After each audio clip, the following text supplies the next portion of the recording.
Bonjour à tous, petit suivi marché, on a fait le BTC, là on va faire l'Ethereum, voilà, en daily, avec un petit récapitulatif, tranquillou, voilà, on a le temps, petit récap, ok, petite mise au point, donc là j'ai le graphe des bilances, là j'ai le 0 qui est là, le 1 qui est là, une vague 1, une correction 2, d'accord, un retest de la 2, et après une impulsion, et on a fait la 3, donc on est sur la 3. Ici, regardez, hop, chiffre 3. Ok, donc sur le chiffre 3, ici, si on va grand, ça fait BC, AR, ST, SO, UT, UT, UTAD. Ok, si je me fie à cette schématique-là, grosso modo, donc vous voyez la ligne blanche ici, qui est matérialisée au 1447. Donc le prix doit redescendre au 1447 en dessous de cette ligne blanche. Vous la voyez? C'est pour ça que j'ai mis ma vague 4, ok, à un potentiel d'aller ici chercher cette zone-là sur l'Ethereum, ok, en daily. Bon, on n'y est pas, d'accord? C'est une projection. On n'y est pas pour l'instant. On a un bon niveau ici, ici, donc il y a la liquidité en attente, niveau ici, niveau là, et celui-ci qu'on appelle l'equal low, EQL. Donc EQL, on va venir le chercher. Un equal low doit être toujours nettoyé, pour votre information. La ligne des 50 daily, elle est là. Ok, si on regarde bien, on va enlever le logarithmique, boum, la ligne des 50, elle est là. Donc on est sur, ici, en premium, donc au-dessus de la ligne des 50. Là, vous avez un beau W comme vous aimez, ou un double bottom. D'accord. Là, regardez, on a un double top, ceux qui aiment bien les figures chartistes. D'accord. Double top avec une ligne de coup qui est là. Ok, imaginez si ce double top est vraiment réel, si on traite ces figures chartistes. Ça veut dire qu'on a un objectif ici, je vous montre. On aurait un objectif, par exemple, si on, hop, on fait un double sommet au même niveau, par exemple. La ligne de coup, bah, elle est où la ligne de coup? Donc la ligne de coup, elle est là, hein.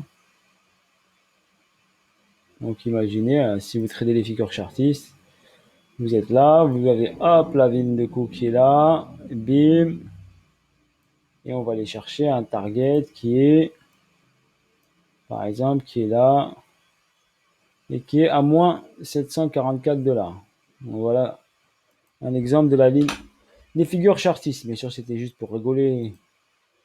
Prenez pas mal, on rigole un petit peu. D'accord. Donc là, on a un ABC, on a un R ici, on a un ST qui vient de se faire. Est-ce qu'il est fini le ST? On ne sait pas encore. Pour ma part, je pense qu'il n'est pas encore fini. Il doit revenir ici dans cette zone-là. Mais d'abord, il doit aller recharger un petit peu. Pourquoi il doit revenir recharger? Donc là, j'ai tracé mon Fibo. Ici, plus bas, plus haut. Toujours, on travaille les plus hauts et les plus bas. Le 50, il est là. Ok, donc hop, Ethereum doit venir s'incruster dans la zone discount. Avant d'aller faire ceci, il doit reprendre des forces. D'accord? On doit lui donner un bon petit couscous, par exemple, ici, ou un bon petit tacos. Reprendre un peu, hop, de la liquidité, de la force, et après, pim, aller chercher ici cette zone-là. Ok? Voilà, une petite hausse ici, tranquillou. C'est ça le trading, faut pas se précipiter. Comme l'était le BTC, vous voyez cette ligne verte, donc ici cette mèche-ci, donc le prix va venir ici titiller cette ligne verte. Et attendez-vous à partir de cette ligne verte qu'il y ait une accélération vers le bas. Ok, accélération, une belle robe Hoffman. D'accord. Donc on va à mon avis assister à une belle robe Hoffman. On va voir, vous allez voir. Ok. Voilà sur ce pour l'Ethereum. Si vous le comparez à la dominance BTC, donc quand on est là, ça c'est à l'Ethereum. Donc face à la BTC, donc ils sont dans le même move. Par rapport à la dominance BTC, et ben la dominance, regardez, elle chute, elle commence à montrer des signes de hausse. D'accord, c'est sa première réaction haussière ici, mais hop, elle va pas tenir cette réaction haussière car elle va replonger pour aller faire. Donc, on aura cette petite chute avant une réaction haussière. Voilà mon point de vue, c'est bien sûr le mien. Voilà, après, vous gérez cette information comme vous le sentez. Voilà, moi, je vous la partage. Je suis là avec vous. Je vous fais le petit suivi. N'hésitez pas à liker, partager. Ok, vous avez des questions, vous avez la barre des commentaires pour y laisser.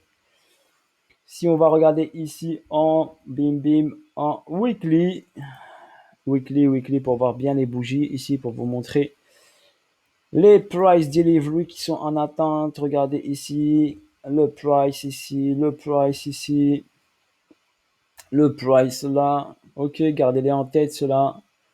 Ok, car le prix doit revenir vers cette zone-là. Ok, et on a ici un price delivery ici. On va ici en monthly. Une bougie fait un mois.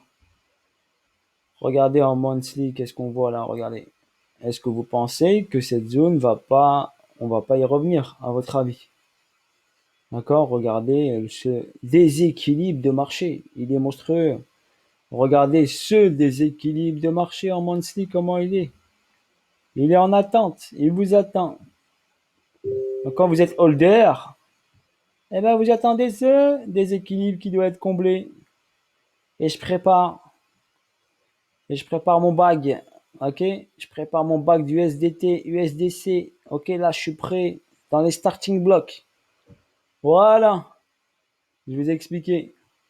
Après, si vous voulez acheter au top, n'hésitez pas, vous pouvez, hein. Libre votre choix. Bon, moi, je vous conseillerais pas d'acheter au top, mais il y en a qui aiment bien acheter les tops. Ils sont comme ça, mal informés, donc ils achètent les tops. Ils connaissent rien en technique, ils achètent les tops. Ils écoutent les youtubeurs en carton qui leur disent ouais, l'Ethereum to the moon, to the moon. Et ils achètent un Ethereum un Ether qui est en ce moment à 3000 $ pratiquement. Dans les 3000, plus. Dans les 3002. Donc achetez de l'Ethereum à 3002. En tout cas, moi je l'achèterai quand il sera à 1000 $, 900 ou 750 $. Ok? Voilà, moi je l'attendrai là. S'il vient pas là, je l'achète pas. Je vais aller ailleurs. Mais en tout cas, si j'achète de l'Ethereum, c'est à 1700 à 750 $ ou pratiquement à partir de 1000. Vous vous rappelez la figure diamant, vous avez des chartistes, regardez la figure diamant. Regardez, on a fait la figure diamant, on a fait l'objectif de la figure diamant, on a fait le pullback sur la figure diamant, et après on est redescendu. Ok? Donc voilà, si on trace ici, hauteur de la figure diamant, je vais enlever l'aimant, je vous la montre, vous aimez bien les chartistes. Donc là, hop, tout ce qui est chartiste, hop, voilà. Figure diamant, double de la figure diamant, cloné, hop, objectif, hop, de la figure diamant, et on va revenir ici sur la ligne verte. Ok? Je me fie pas aux figures chartistes, mais je vous les montre. Ok? Parce qu'une figure diamant, elle apparaît pas souvent. Donc je vous la montre. Ok? C'est joli quand même. Le marché nous a fait une figure diamant, qui est une figure de retournement normalement. Donc cette figure chartiste de diamant est une figure de retournement, pullback et pam, pam, pam, pam, un bop, les petits plongeons de 10 mètres. Moi, j'ai shorté l'Ethereum à partir de là, hein, pour votre information. Je vous l'avais déjà annoncé sur une vidéo, vous pouvez le regarder. Je vous ai dit, je short l'Ethereum. Donc, j'ai ici sécurisé déjà à 0 et j'ai shorté l'Ether. Avec un petit levier, pas besoin de mettre un gros levier. Il faut pas jouer les kamikazes, d'accord? Ok? Voilà. Allez, bisous à tous, bonne journée à tous, bye bye et à bientôt pour de nouvelles aventures. Sur ce, force à vous.